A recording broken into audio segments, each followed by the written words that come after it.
Hello guys, कैसे हैं आप लोग। आशा करती हूँ आप लोग सभी अच्छे होंगे और अपनी तैयारी भी अच्छे से कर रहे होंगे।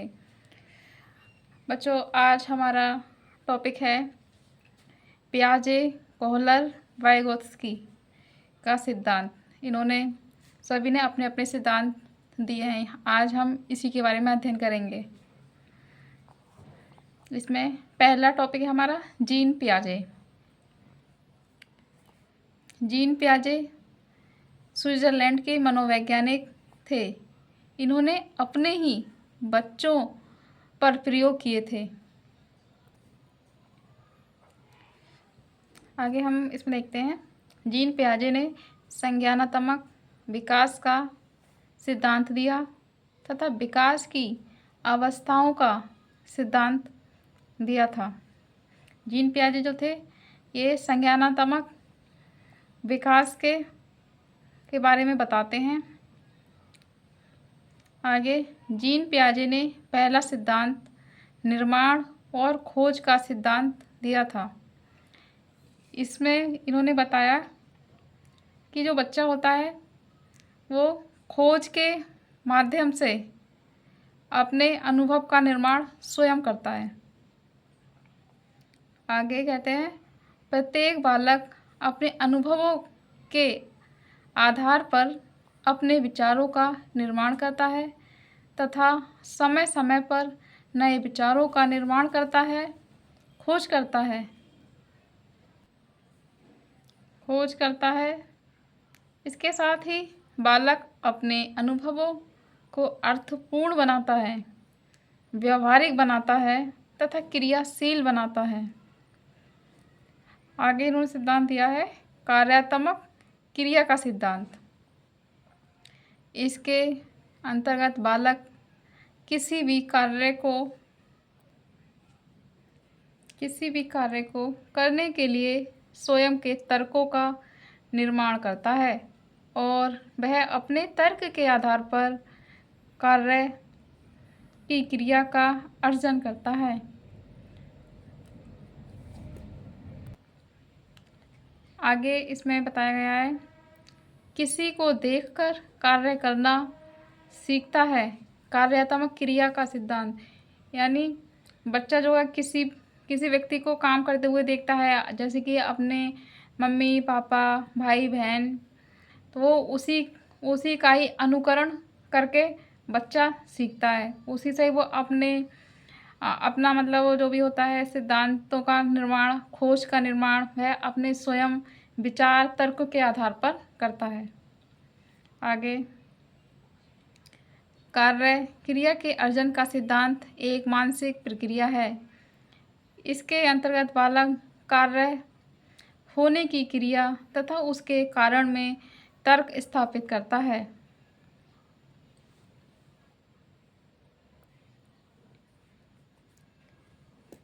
आगे बच्चों इसमें देखते हैं क्या बताया गया है। इसमें क्रियात्मक कार्य के अर्जन की प्रक्रिया दो पदों से होकर गुजरती है।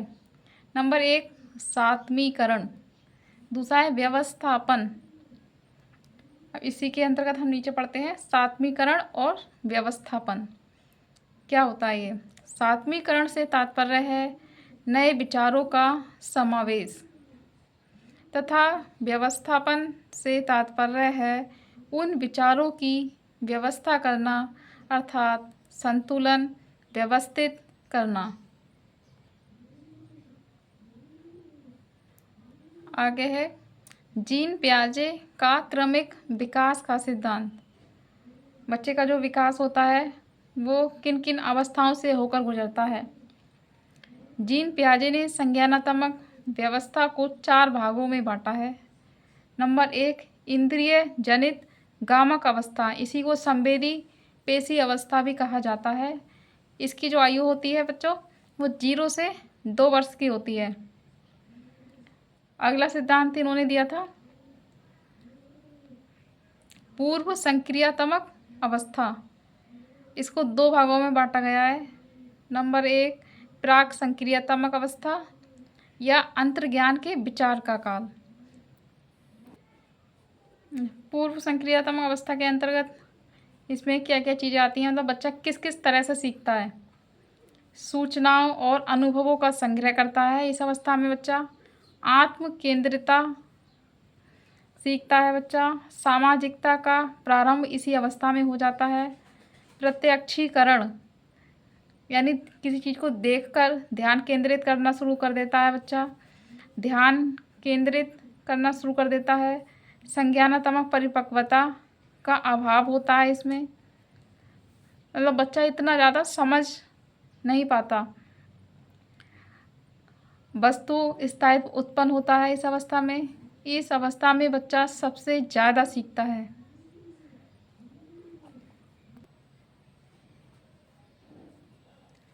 आगे मूर्त संक्रियात्मक अवस्था। ये अवस्था 7 से 11 वर्ष की होती है। इसमें ठोस, इसी अवस्था को एक अन्य नाम से भी जानते हैं कि ठोस संक्रियात्मक अवस्था। एग्जाम में दोनों में से किसी भी टाइप से आप पूछ सकता है, या तो वो मूर्त पूछ सकता है, तब भी इसकी एज भी होगी, वो भी 7 से 11 होगी। और ठोस संक्रियात्मक अवस्था भी पूछेगा तो वो भी 7 से 11 वर्ष, मतलब यही इसी का ही दूसरा नाम है ठोस संक्रियात्मक अवस्था। मूर्त का मतलब होता है प्रत्यक्ष, यानी जो सामने होता है उसके बारे में देखकर सीखना। जैसे कि इसमें कहा गया है मूर्त संक्रियात्मक अवस्था के बारे में, पर्यावरण के साथ अनुकूलन कर लेना, सामाजिकता के नियम सीख लेना, तर्क प्रस्तुत करना। इस अवस्था में बच्चा सामाजिकता सीख लेता है, समाज के नियम कायदे कानून भी सीख लेता है, और तर्क भी प्रस्तुत करने लग जाता है जो सामने चीज़ें होती हैं। अमूर्त चीज़ों के बारे में बच्चा इतना नहीं जानता, 7 से 11 वर्ष की अवस्था में जानता है बट इतना ज़्यादा नहीं जानता। अगली चौथी अवस्था है अमूर्त संक्रियात्मक अवस्था, 11 से ऊपर तक। इसी को अमूर्त को अप्रत्यक्ष भी बोलते हैं। इसको औपचारिक संक्रियात्मक अवस्था के नाम से भी जानते हैं। में कल्पना की अवस्था होती है, ये परिकल्पना की अवस्था, समस्या समाधान के लिए अमूर्त नियमों के निर्माण की अवस्था, उच्च स्तरीय के सक्रिय निर्माण की अवस्था। इसमें बच्चा कल्पना करना शुरू कर देता है। कल्पना, परिकल्पना, समस्या समाधान स्वयं ढूंढने शुरू कर देता है बच्चा। अमूर्त नियमों का निर्माण स्वयं करना सीख जाता है।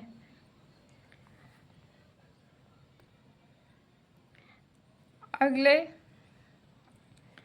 टॉपिक है कॉलबर्ग के नैतिक विकास का सिद्धांत। जो कॉलबर्ग थे, इन्होंने नैतिक विकास का सिद्धांत दिया है। इसी के अंतर्गत ये लिखते हैं, कॉलबर्ग ने अपने नैतिक विकास के सिद्धांत में चरित्र निर्माण, चारित्रिक मूल्यों का निर्माण, बालकों में विभिन्न गुण धारणा करने की प्रक्रिया आदि पर अनुसंधान किया। नैतिकता का निर्माण, ये जो सिद्धांत है इनका बहुत ही महत्वपूर्ण सिद्धांत है।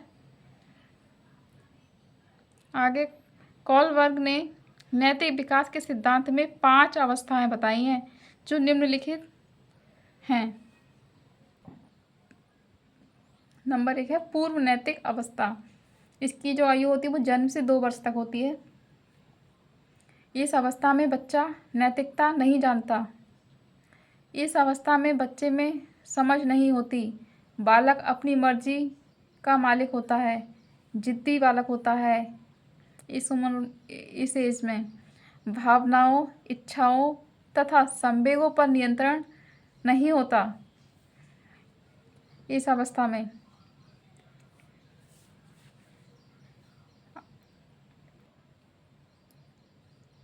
अगला है स्व केंद्रित अवस्था, 3 से 6 वर्ष तक।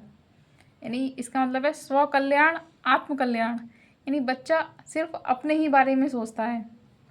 इस अवस्था में बच्चा वो ही कार्य करेगा जो उसे अच्छा लगता है।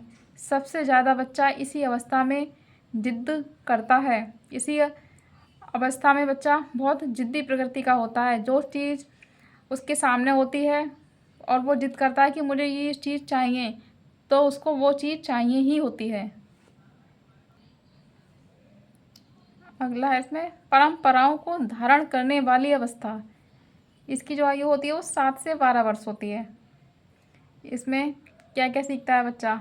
रीति रिवाज, परंपरा, सामाजिकता, नियम, गुण, अच्छा बुरा, मूल्य, आचरण, व्यवहार को धारण करना। अतः इस अवस्था को कोहलबर्ग ने उच्च नैतिक विकास की अवस्था कहा है, क्योंकि इस अवस्था में बच्चा सामाजिक नियम कायदे कानून जो होते हैं वो सब सीखने लग जाता है 7 से 12 वर्ष की अवस्था में। अगली अवस्था है बच्चों आधारहीन आत्म चेतना अवस्था। इसे किशोरावस्था भी कहा जाता है इसी अवस्था को। इसमें बच्चा क्या क्या करता है? यह सबसे जटिल अवस्था होती है। इस अवस्था को दिवा स्वप्न की अवस्था कहा जाता है। अगली है 5वीं अवस्था आधार युक्त आत्म चेतना की अवस्था। इस अवस्था में क्या क्या कहा गया है?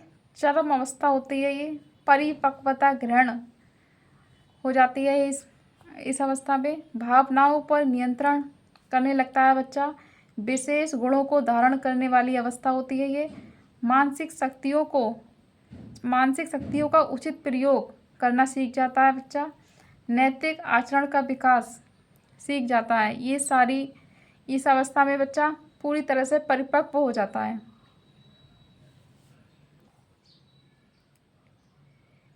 आगे है वाइगोत्स्की का सामाजिक विकास का सिद्धांत। ये वाला टॉपिक बच्चों अब हम कल करेंगे। थैंक यू बच्चों, हमारी इस वीडियो को देखने के लिए। आप इसी तरह से बने रहें और इसी तरह से आप हमारी वीडियो को अधिक से अधिक लाइक करें, शेयर करें और सब्सक्राइब करें और अधिक से अधिक लोगों तक पहुंचाएं हमारी वीडियो। धन्यवाद। जय हिंद, जय भारत।